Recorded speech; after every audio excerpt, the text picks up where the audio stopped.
अस्सलाम वालेकुम, सत श्री अकाल, नमस्कार, आदाब। आप लोग कैसे हैं? ठीक ठाक से हैं? इंशाल्लाह ठीक ठाक से ही होंगे।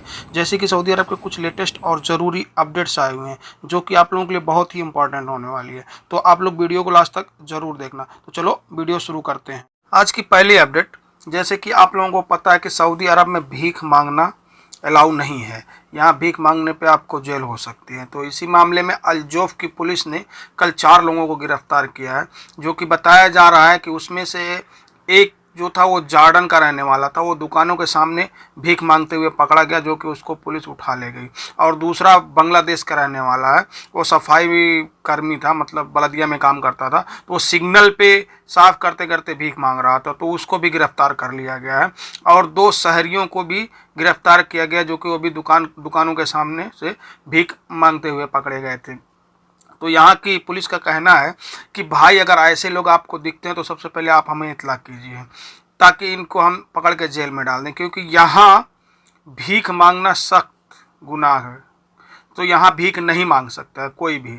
अगर आप उस लायक हैं तो आप वहाँ जाएं जहाँ इसका ऑफिस बनाया हुआ, बाकायदा ऑफिस बनाई हुई है, वहाँ जाएं, आप वहाँ से रजू करें, मिले, फिर आपका हर प्रॉब्लम सॉल्व किया जाएगा वहाँ से। लेकिन आप इस तरह से भीख नहीं मांग सकते हैं। और यहाँ के आवाम को भी उन्होंने ताकीद किया है कि आप लोग ऐसे लोगों को भीख मत दें। आप जहाँ भी दें, जहाँ भी सदका खैरात आपको करना है, तो जिसको भी, तो इसके लिए बहुत सारे इदारे बनाए हुए हैं। आप वहाँ जाएं और वहाँ आप अपना सदका फितरा जो भी देना दे दें। अगली अपडेट दुबई से आ रही है, जो कि दुबई में एक कंपनी है। उस कंपनी के मैनेजर ने दुबई के सिविल कोर्ट में एक केस फाइल किया। उस केस में उसने बताया है कि मैंने अपने अकाउंटेंट को 6 कामगारों का पगार, जो कि 25,350 दिरहम था, मैं उसको दिया था और बोला था कि हमारे कामगार जो हैं उनके अकाउंट में ये पैसा डाल दें। लेकिन उसने डाला नहीं। कामगार के हंगामा करने के बाद मुझे मालूम पड़ा। तो जब मैं देखा कि पैसा वाकई नहीं डाला गया है, तो वो अभी उसका पता लगा तो वो फ़रार हो गया है। जो मेरा अकाउंटेंट था वो भाग गया है। तो दुबई की कोर्ट ने उस आरोपी को पकड़ के उसको सज़ा सुनाई है। जैसे कि बताया गया है कि आरोपी को सबसे पहले बताया गया है कि जो पैसा था सबसे पहले वो कामगार के अकाउंटों में पैसा भेजे। उसके अलावा और भी जो खर्च हुए हैं, जैसे कि कोर्ट आना, इधर उधर जाना, वो सब खर्च अकाउंटेंट अपनी जेब से करे। अगली अपडेट दुबई से आ रही है, जो कि दुबई में कल एक इंडियंस की मौत हो गई है, जो कि वो इंडियन झारखंड राज्य के गिरिडीह जिले के बागदोर प्रखंड के अक्टा पारटांड गांव का रहने वाला था, जो कि उसका नाम दिनेश रविदास था, जो कि उनकी उम्र तकरीबन 50 साल की थी और 3 महीने वो पहले दुबई आए हुए थे। तो जो कि वो दुबई में किसी केसीसी कंपनी में जो कि खाना बनाने का काम करते थे। तो कुछ दिन पहले उनकी तबीयत खराब हो गई और ज़्यादा ही ख़राब हो गई, यानी बिगड़ती चली गई। तब उन्होंने वहाँ उसकी कंपनी ने उनको अस्पताल में भर्ती कराया, लेकिन उससे कोई फ़ायदा नहीं हुआ। इलाज के दौरान उन्होंने दम तोड़ दिया, मतलब उनकी मृत्यु हो गई। जब ये बात उनके घर वाले सुने तो वो लोग बेहाल हो गए। तो वहाँ के जो नेता हैं, अधिकारी, वो लोग पहुँचे हैं और घटना की जानकारी का जायज़ा भी लिया। और जो विधायक हैं वहाँ के झारखंड के, तो उन्होंने कंपनी से बात करके बोला है कि मतलब मृतक दिनेश लाल को इंडिया उनके शव को भेज दिया जाए। तो अभी कंपनी उनके शव को भेजने की तैयारी में भी है। और जो मृतक दिनेश कुमार थे, उनके परिवार में 2 बेटियां और 1 बेटा ही थे। अगली अपडेट कुवैत से आ रही है। जैसे कि ये न्यूज़ तो बहुत पुरानी है। बताया जा रहा है कि कुवैत में एक महिला ने तकरीबन 3 मिनट के अंदर 57 लोगों को मार दिया था।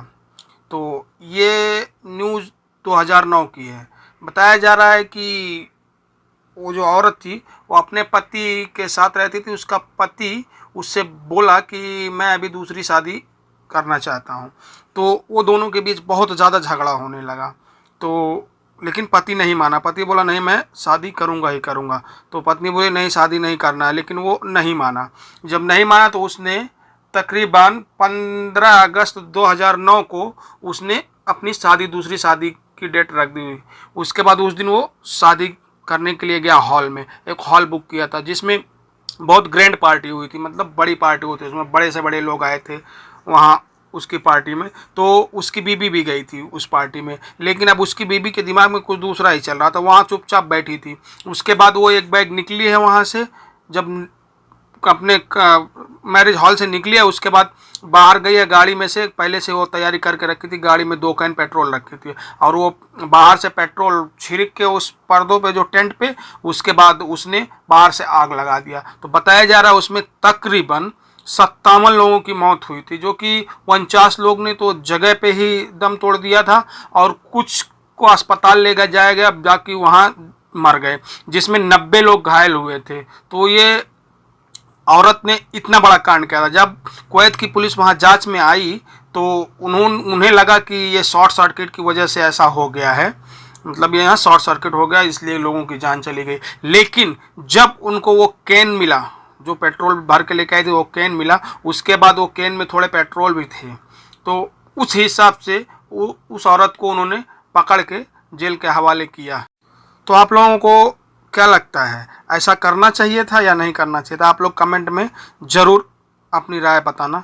तो बस आज के लिए इतना ही, फिर मिलते हैं इंशाल्लाह किसी नेक्स्ट वीडियो में। बस मेरे चैनल को सब्सक्राइब कर लीजिए, लाइक कीजिए, कमेंट कीजिए और अपने दोस्तों को शेयर भी कीजिए। अल्लाह हाफिज़।